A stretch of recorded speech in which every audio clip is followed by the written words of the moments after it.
Okay जी, अस्सलाम वालेकुम। आज हम लोग जिस टॉपिक पर बात करने जा रहे हैं वो कौन कौन सा एक काफी सारे एआई टूल्स मौजूद हैं। इस वक्त एआई टूल्स बहुत सारी चीजों में हमारी हेल्प कर रहे हैं। तो आज हम लोग कुछ एक्सटेंशंस के बारे में एक एक्सटेंशन के बारे में जिक्र करेंगे जो वीएस कोड के साथ हमारे पास काम करेगी। और उसमें हम लोग ये देखेंगे कि वो एक्सटेंशन जो हमारी है वो कम्प्लीटली फ्री है और हमें कैसे वो हमारी कोडिंग करने में हेल्प कर सकती है। ठीक है। तो क्योंकि आजकल कोडिंग डेफिनेटली खुद से सारी की सारी करने से ज्यादा अच्छा कंपैरेटिवली एआई टूल्स की हेल्प ली जाए जिसके जरिए से हमारा कोड जो होता है वो फास्टली जनरेट हो सके। जो पहला टूल है, इसके अलावा भी फर्दर अगली वीडियोस में मैं और टूल्स के बारे में भी बताता रहूंगा। आज एक्सप्लोर करने के बाद जो मुझे सबसे अच्छा टूल मिला वो ये है हमारे पास कोडियम। ठीक है कि बड़ा अच्छा टूल है। अब इसको इंस्टॉल करने का प्रोसीजर बताता हूँ किस तरीके से आप लोगों ने करना है और फिर उस पर काम कैसे करना है वो भी मैं साथ में साथ आप लोगों को बताऊंगा कि कैसे हम लोग कोड वगैरह को इंसर्ट कर सकते हैं। लाइक मैं अभी लारावेल में कोडिंग करना चाह रहा हूँ और लारावेल में हम लोगों को ये कैसे साथ कोड में हेल्प कर सकते हैं वो सारी सारी चीजें अभी हम लोग देखेंगे। कैसे हम लोग इसको प्रॉम्प्टिंग करेंगे, उस प्रॉम्प्ट के थ्रू किस तरीके से हमें ये कोड जनरेट करे करके देगा और हम कैसे उसी की हेल्प के थ्रू वो सारा सारा कोड जनरेट करके देंगे। मतलब उस कोड में वो हमें कैसे हेल्प आउट कर सकता है। ओके। सबसे पहला काम तो ये कि यहाँ पर आप लोगों ने अकाउंट बनाना है। जैसे मैंने अकाउंट बनाया और यहाँ पर ये मौजूद है। लाइक मैं इसी को आपको किसी दूसरे अकाउंट पर ओपन करके दिखा देता हूँ। अभी यहाँ कोई ईमेल नहीं लगी। इधर आप यूजर अकाउंट उस पर क्लिक करेंगे। कनेक्ट विद गूगल भी कर सकते हैं, ईमेल पासवर्ड अपनी दे सकते हैं क्योंकि ईमेल्स आपकी लगी होती है। तो कनेक्ट विद गूगल करेंगे तो वहां पर आपका अकाउंट आ जाएगा। ठीक है। तो सबसे पहले आप लोगों ने अकाउंट यहाँ पर ऑलरेडी है नहीं, वहां पर मेरे पास ईमेल लगी हुई है, दैट्स वाई उस तरीके से मैंने यहाँ पर इसको कनेक्ट कर लिया है। ठीक है। अब कनेक्ट करने के बाद आगे जाना अपने गेट कोडियम में। गेट कोडियम में जब जाएंगे तो बहुत सारे टूल्स के लिए बहुत सारे मतलब आईडीज के लिए इसकी एक्सटेंशन मौजूद है। लाइक इसकी VS कोड के लिए है, जेटब्राइन के लिए है, विजुअल स्टूडियो के लिए मौजूद है, गूगल क्रोम पे है, जुपिटर नोटबुक के लिए है, गूगल कोलैब के लिए। ऐसी काफी सारी हमारे जो आईडीज मौजूद हैं जिसके जरिए से हम लोग डेवलपमेंट करते हैं। उन सारों के लिए ये एक्सटेंशन फिजिबल है। तो जिसके लिए भी चाहिए आप उस आईडी के आइकन पर क्लिक कर देंगे। लाइक मुझे VS कोड के लिए चाहिए। कोशिश कीजिए कि सबसे पहले आपका अकाउंट यहाँ पर लॉगिन हो। इसके बाद क्विक इंस्टॉल पर जाएंगे आप लोग यहाँ से। जैसे क्विक इंस्टॉल पर जाएंगे तो उसका यूं इस तरीके से हमारे पास ना, मैं इसको जरा ऑफ कर दूं ताकि आप लोगों को नजर आ जाए। ये मौजूद है। ठीक है। ये मैंने इंस्टॉल किया हुआ, दैट्स वाई ये इस तरीके से नजर आ रहा है। आप लोगों ने डिसेबल अनइंस्टॉल, और ये आप लोगों ने वहां पर सिर्फ इंस्टॉल का ऑप्शन नजर आएगा। आपने लाइक मैं इसको अनइंस्टॉल करके दिखा देता हूँ आपको। ये इंस्टॉल का ऑप्शन नजर आएगा। जैसे आप इसको इंस्टॉल करेंगे तो इंस्टॉलिंग शुरू कर देगा। इंस्टॉल होने के बाद क्योंकि मेरे पास ऑलरेडी इंस्टॉल है, यहाँ पर आपके पास ना एक आइकन आएगा। उसमें वो कहेगा कि गेट अ कोड।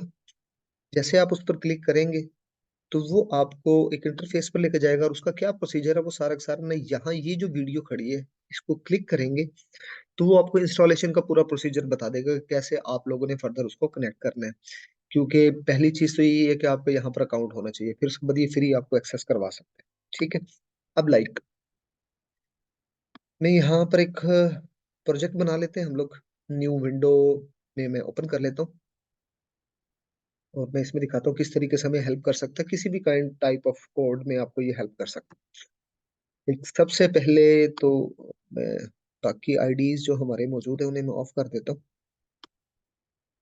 ये मेरा अपना प्रोजेक्ट चल रहा है। भी हम न्यू विंडो अगेन से ओपन कर ले और उसके बाद प्रीवियस को हम ऑफ कर देते हैं। ये हमारा न्यू VS कोड आ गया। अब इसमें सबसे पहला काम क्या है कि मैं ओपन फोल्डर कर लेता हूँ एक। हम फोल्डर बना लेते हैं तो बाद में उसमें सारी चीजों को चेक कर लेंगे किस तरीके से हमें चीजों में हेल्प करता है। सो मैंने न्यू फोल्डर क्रिएट किया, इसमें मैं टेस्ट AI फोल्डर बनाया, सिलेक्ट फोल्डर कर लिया क्योंकि VS कोड जो यूज करता है उन्हें अच्छे तरीके से पता है कि हम फोल्डर्स क्यों बनाते हैं प्रोजेक्ट्स के लिए। ओके। अब ये हमारे पास हमारा फाइल एक्सप्लोरर है। जैसे कोडियम इंस्टॉल होगा ना वहाँ बॉटम में आ जाएगा। उसके बाद यहाँ देखिएगा, ये आपको आपकी यहाँ पर अकाउंट कनेक्ट होने के बाद ये विंडो आपको शो करवाएगा, अदरवाइज ये विंडो आपको शो नहीं होगी। ठीक है। ये आपका जब अकाउंट कनेक्ट होगा, उस अकाउंट को कनेक्ट करने के लिए इस वीडियो को फॉलो जरूर कर लीजिएगा। वो आपको पूरा प्रोसीजर बताएगा किस तरीके से इंस्टॉल हो रही है, यहाँ पर सारा फॉलो अप चल रहा है। ओके। इसके बाद यहाँ होता है चैट, चैट का विंडो। आप इस विंडो में इसकी प्रॉम्प्टिंग करेंगे, लाइक मैं क्या कहता हूँ, I want to create Laravel 10 project, so please give me command. ठीक है। जैसे इंटर प्रेस करूंगा, ये यहाँ से मुझे हेल्प कर देगा। ये देखें, उसने ऑलरेडी ये मुझे कमांड लिख कर दे दी। अब यहीं से मैंने इसको कॉपी किया, और उसके बाद उसने ऑलरेडी यहाँ पर मुझे बताया है कि इसके लिए हमारे पास ये कमांड मौजूद है, और इसमें आप अपना प्रोजेक्ट नेम, ये यहाँ पर जो भी देना चाहें वो प्रोजेक्ट नेम देंगे, जिसके जरिए से वो आपका प्रोजेक्ट क्रिएट हो जाएगा। ठीक है। अब इसके लिए मुझे क्या करना है, जाना है टर्मिनल पर, और मैं जैसे ये टर्मिनल पर क्लिक करूंगा, ये इधर ये टर्मिनल आ गया, क्योंकि जो लारावेल के डेवलपर उन्हें अच्छे से पता है।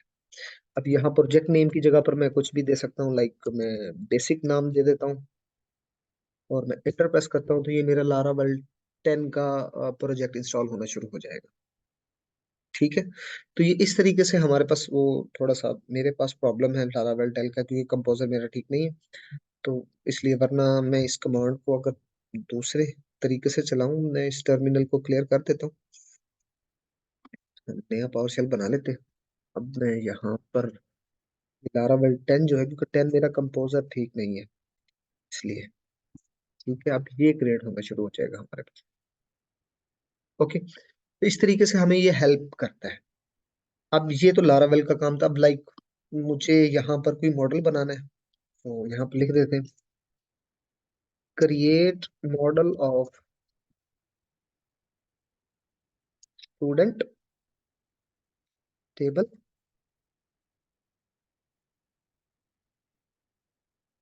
एट्रीब्यूट इज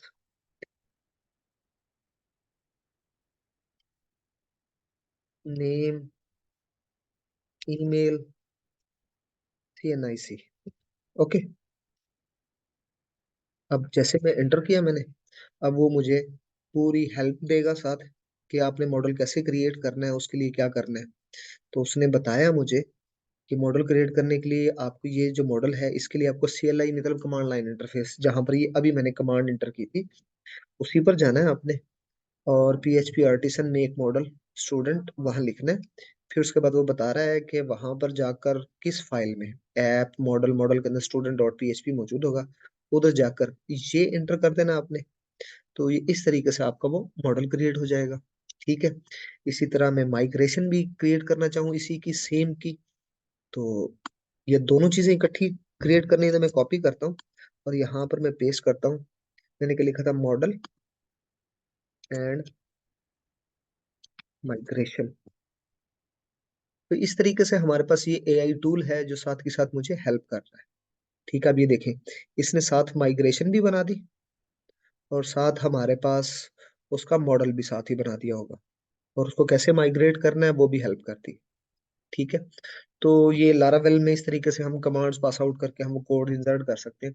अब सेम मैं एक और विंडो ओपन कर लेता हूँ, उसमें हम पाइथन का कोड ले लेते हैं, लाइक ओपन फोल्डर करते हैं, हम इसको यहीं से ऑफ करते हैं, और मैं यहाँ पर एक और फोल्डर ले लेता हूँ, पाइथन टेस्ट। ठीक है। अब मैंने ये इस फोल्डर को सिलेक्ट किया और इसको मैंने ओपन कर लिया, तो वो हमारा काम प्रीवियसली ऑफ हो जाएगा। अब सेम इसमें मैं पहले एक फाइल बना लेते हैं हम, अ, एक फाइल का नेम रख लेते हैं इधर से। एक मैंने लिखा abc.ipynb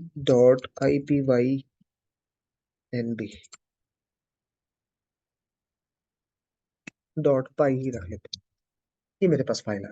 अब इधर मुझे कोड इंसर्ट करना है, तो मैं यहाँ पर जाऊंगा कोडियम पर, एक्सटेंशन पर। अब यहाँ पर मैं लिखता हूँ, create Python code for adding two numbers. ठीक है। अब इसके बाद जैसे मैं एंटर करता हूँ, ये यहाँ पर मुझे कोड इंसर्ट कर देगा। तो ये देखो ये है, यहाँ से जैसे मैंने इंसर्ट कोड पे क्लिक किया नहीं, ये यहाँ पर आ गया। ओके। तो ऑटोमेटिकली हम यूज कर सकते हैं, इनको यूज करना चाहें तो जो जो कोड हमारा क्रिएट होगा हम उसको वहीं से ही, इंसर्ट का ऑप्शन होता है, इस इंसर्ट पर क्लिक करने के बाद वो हमारी फाइल के अंदर कोड इंसर्ट हो सकता है। सो हमें बड़े बड़े प्रोजेक्ट्स जब करने होंगे तो इस तरीके से हमें ये एआई टूल हेल्प कर सकता है। ओके, शुक्रिया। इससे रिलेवेंट कोई भी प्रॉब्लम हो तो कमेंट में मुझे बता सकते हैं।